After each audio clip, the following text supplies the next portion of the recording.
भारतीय संस्कृति में सत्संग का बड़ा महत्व है। अनेक साधक महर्षि रमण के साथ भी सत्संग किया करते थे। वे अपनी जिंदगी से जुड़े अनेक प्रश्नों के समाधान महर्षि रमण से पाना चाहते थे। कुछ साधकों ने अनेक प्रश्न महर्षि रमण से पूछे। एक साधक ने पूछा कि महर्षि, सभी व्यक्तियों में मृत्यु का एक भय होता है, सब लोग मरने से डरते हैं, तो महर्षि, इस मृत्यु के भय का क्या उपयोग है? इससे हम क्या सीख सकते हैं? तब महर्षि ने कहा, निश्चय ही मृत्यु भय सब में व्याप्त है, परोक्त भय से कोई लाभ नहीं, क्योंकि मनोसंचित वासना अभिभूत मनुष्य प्रकृति जनित मृत्यु का पात्र बनता है। यह भय मनुष्य को वैराग्य की ओर प्रवृत्त नहीं करता, अतः वह इस विषय का अनुसंधान करने में असमर्थ रहता है। वह इस शरीर की नश्वरता को नहीं जान पाता, वह इस आत्मा की अमरता को, इसकी सत्यता को नहीं जान पाता। तो महर्षि, आप सब लोगों को बिना भेदभाव के यही उपदेश क्यों देते हैं? मेरा उपदेश क्या है? प्रत्येक मानव में विद्यमान अहंकार का मरण अवश्य होना चाहिए। उसे इसका चिंतन मनन करना चाहिए। इस अहंकार का अस्तित्व है अथवा नहीं, बारंबार यह मनन करके मनुष्य सुपात्रता की ओर अग्रसर होता है। महर्षि, मृत्यु तथा पुनर्जन्म के मध्य कितनी अवधि रहती है? अवधि न्यूनाधिक होती है, परंतु ज्ञानी इन परिवर्तनों से मुक्त है। वह परम पुरुष में विलीन हो जाता है। ऐसा बृहदारण्यक उपनिषद का प्रमाण है। एक मत यह है कि मृत्यु के उपरांत प्रकाश का मार्ग ग्रहण करने वालों का पुनर्जन्म नहीं होता, किंतु तमिस्र आगामी जीवों का सूक्ष्म शरीर में कर्म फलोपभोग के पश्चात जन्म होता है।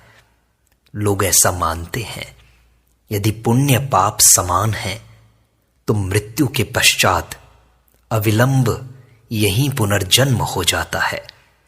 पुण्य अधिक होने पर सूक्ष्म शरीर स्वर्गगामी होकर पुनः यहां आकर जन्म लेते हैं। पाप के अधिक होने पर जीव नरक में जाते हैं तथा उसके उपरांत पुनर्जन्म लेते हैं। योग भ्रष्ट पुरुष के संबंध में भी ऐसा ही जानो। शास्त्रों में यह सब वर्णन है। वस्तुतः न जन्म है न मृत्यु है। मनुष्य अपने स्वरूप में यथावत रहता है। सत्य यही है। महर्षि, आसन क्या है और क्या वे जरूरी होते हैं क्या? योग शास्त्रों में अनेक आसनों का प्रभाव सहित वर्णन है। बिछाने के आसन व्याघ्र चर्म कुश आदि हैं। यौगिक आसन पद्मासन सुखासन आदि हैं। इनका उद्देश्य क्या है? आत्मज्ञान। मैं देह हूं, देह को स्थापित करने को आसन चाहिए। यह भूमि है। यह विचार कर मनुष्य आसन की आकांक्षा करता है, परंतु क्या उसे सुषुप्ति में सहारे अथवा बिस्तर का, सैया पर बिस्तर का तथा पृथ्वी पर शैया का विचार था? सुषुप्ति में क्या उसका अस्तित्व नहीं था? उस समय उसकी क्या अवस्था थी? वास्तव में आत्मरूप अवस्था से अहंकार की उत्पत्ति हुई। स्वयं को देह मान लिया, जगत को सत्य मान लिया, दृश्य वस्तुओं को पृथक पृथक स्वीकार कर लिया तथा अहम की भ्रांति में फंसकर उच्छृंखल विचारावली के कारण आसनों को खोजना प्रारंभ कर दिया। मनुष्य को यह बोध नहीं कि वह सर्व वस्तुओं का केंद्र है तथा सबका आधार है। जिज्ञासा करने पर मनुष्य आसनों, खड़ाऊ आदि के प्रभाव की गुरुत्वाकर्षण के संदर्भ में व्याख्या करने लगता है। उसकी कल्पना में इन वस्तुओं के अभाव में उसकी तपस्या लड़खड़ा जाएगी। वह ऐसा सोचता है, कल्पना करता है। इन सब साधनों को शक्ति कहां से प्राप्त होती है, यह सोचो। बाह्य कार्यों को देखकर वह कारणों को ढूंढता है तथा उन्हें आसन तथा खड़ाऊ के प्रभाव में मान बैठता है। ऊपर फेंका गया पत्थर पुनः नीचे आकर धरती पर गिर जाता है। कारण क्या है? वह कहेगा पृथ्वी के आकर्षण के कारण। पर वास्तव में प्रश्न यह है, क्या ये सब उसके विचारों से भिन्न है? विचार करो और कहो, क्या पत्थर, पृथ्वी तथा आकर्षण मनुष्य के विचारों से भिन्न है? इन सब का अस्तित्व मन में ही है। इनकी शक्ति तथा नियामक वही है। वही इनका केंद्र तथा आधार है। वही आसन है। आसन उसे अडिग रूप से बैठाए रखने को है। अडिग रूप में वह निज वास्तविक अवस्था के अतिरिक्त कहां तथा किस प्रकार रह सकता है? यही आसन है। महर्षि काम, क्रोध, लोभ इनको कैसे दबाएं? इनका दमन कैसे हो? काम, क्रोध आदि दुख कारक हैं।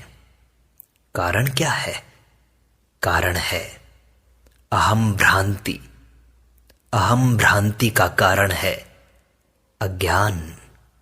अज्ञान का कारण है भेद बुद्धि। भेद बुद्धि का कारण है जगत को सत्य मानना तथा जगत को सत्य मानने का कारण है कि हमने शरीर को मैं मान लिया है।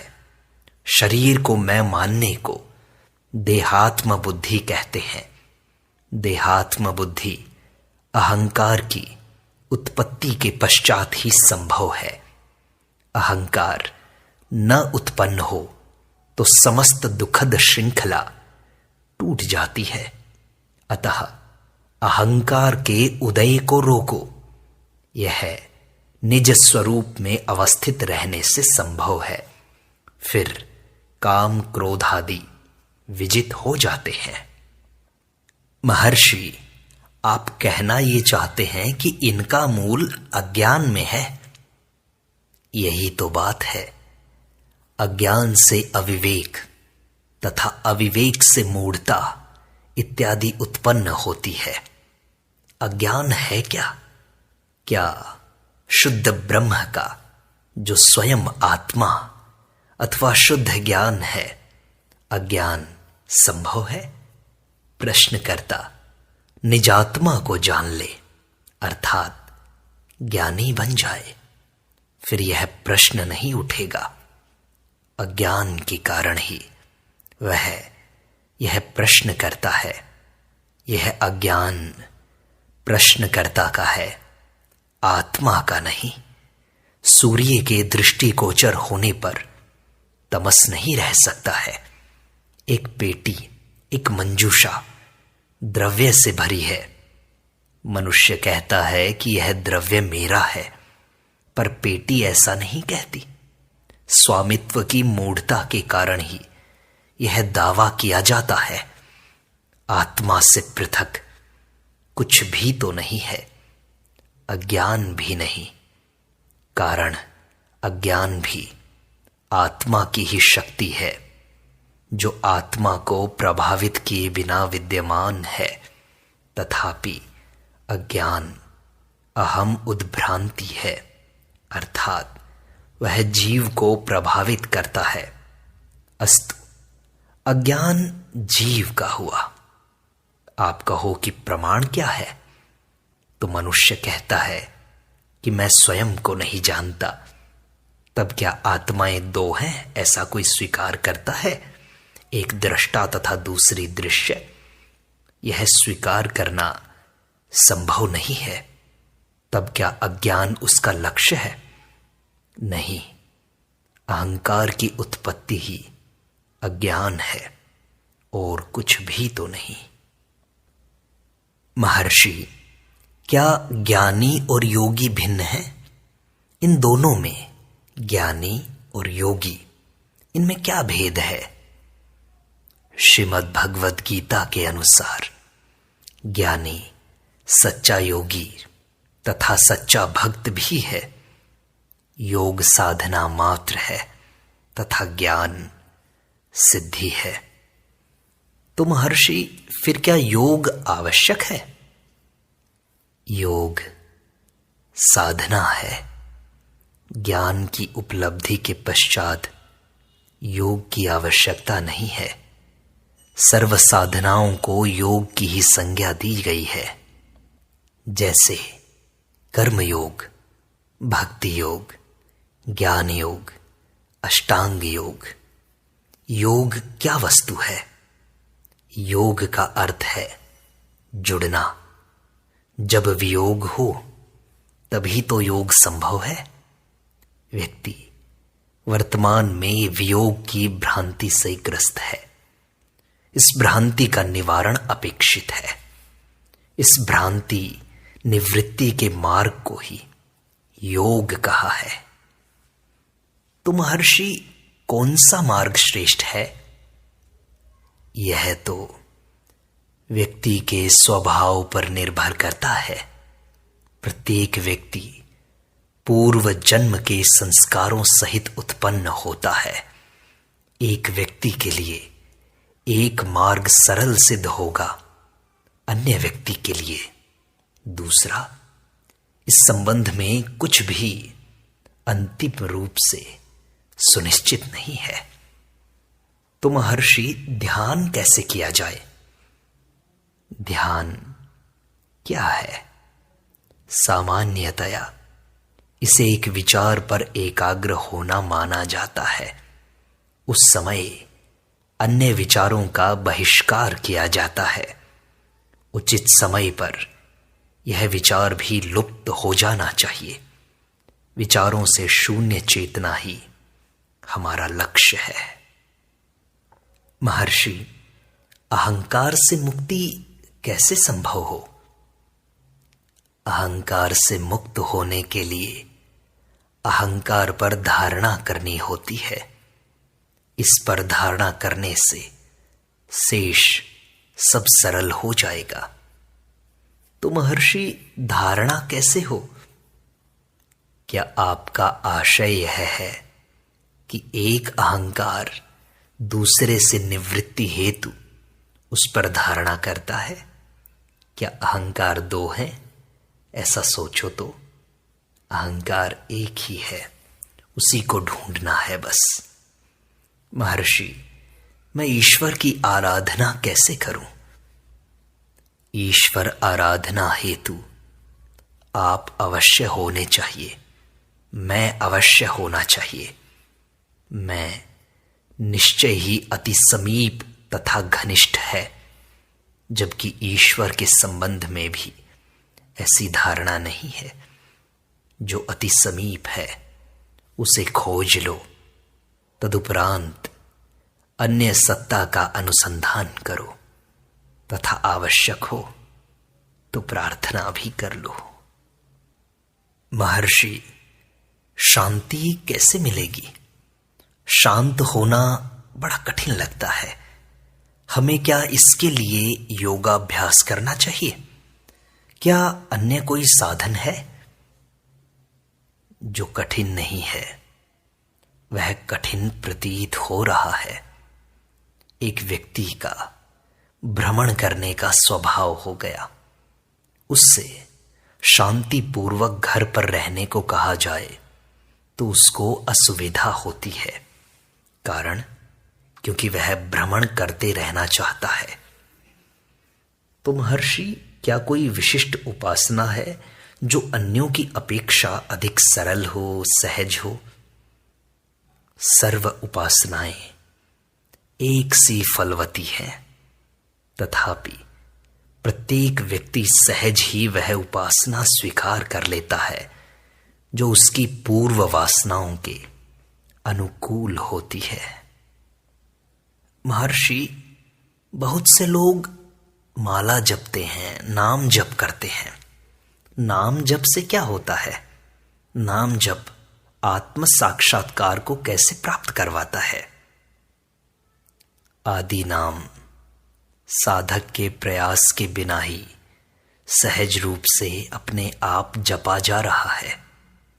उक्त नाम है अहम, मैं। किंतु जब यह व्यक्त होता है तो अहंकार के रूप में होता है। वाचिक जप जब मानसिक बन जाता है तथा अंततो गत्वा नित्य स्पंदन में बदल जाता है, तब जाकर शांति प्राप्त होती है। महर्षि, परंतु यह तो मानसिक जप हुआ या शारीरिक हुआ, पता नहीं लगा।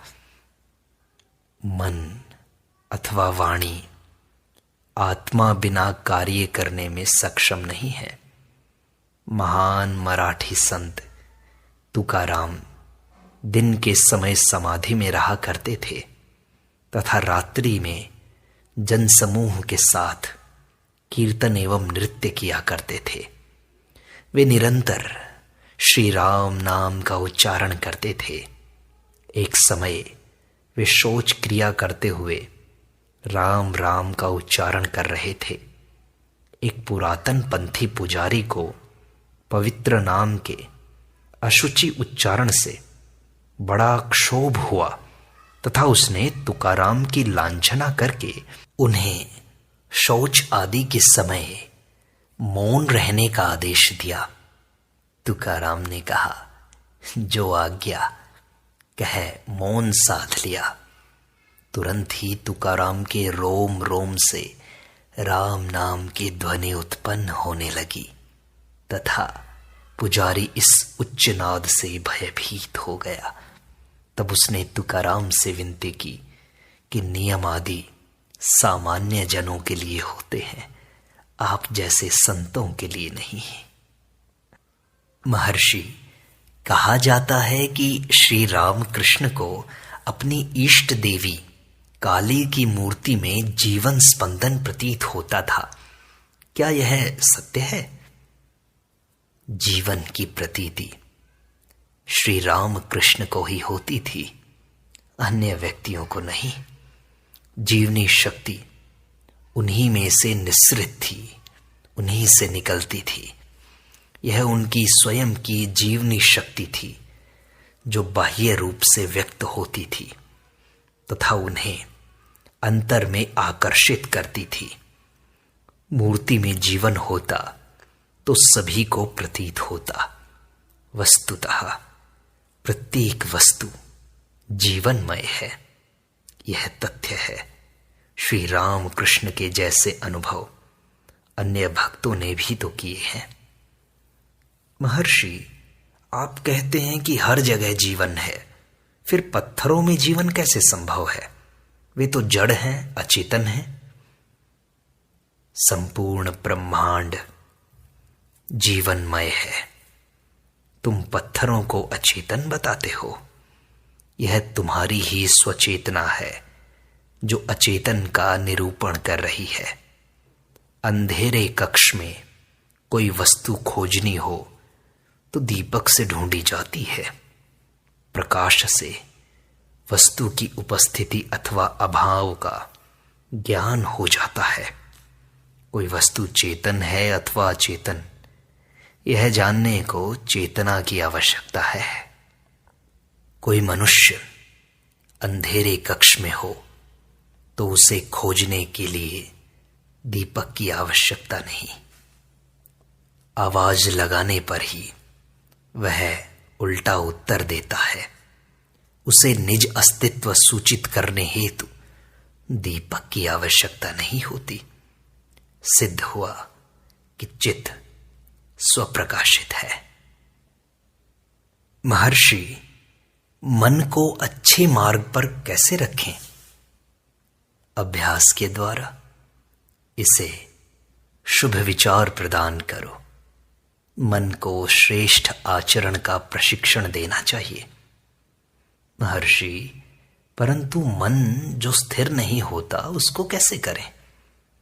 भगवद गीता कहती है, शनैः शनैः सपरमेद आत्मसंस्थम मनः कृत्वा अभ्यास वैराग्याभ्याम। अभ्यास और वैराग्य से मन को स्थिर करो। अभ्यास परम आवश्यक है। प्रगति धीरे धीरे होगी। महर्षि, आत्मसंस्थम मनः कृत्वा, इसमें किस आत्मा को बताया गया है? तुम क्या अपनी आत्मा से अनभिज्ञ हो? अपनी आत्मा को नहीं जानते? तुम्हारा अस्तित्व तो निसंदेह है ही, अथवा क्या तुम अपने अस्तित्व को भी नकारते हो? यह आत्मा कौन सी है? यह प्रश्न तो तभी उठेगा जब तुम्हारा अस्तित्व न हो। किंतु तुम यह प्रश्न कर ही नहीं सकते यदि उस समय तुम अस्तित्ववान न हो जाओ। तुम्हारे अस्तित्व के कारण ही तुम प्रश्न उठा सकते हो। तुम्हारा प्रश्न यह सिद्ध करता है कि तुम्हारा अस्तित्व है। यह ज्ञात करो कि तुम कौन हो और कुछ नहीं करना है। महर्षि, मैंने अनेक ग्रंथ पढ़े किंतु मेरा मन आत्मा की तरफ नहीं मुड़ा। क्या करूं? क्योंकि आत्मा पुस्तकों में नहीं है।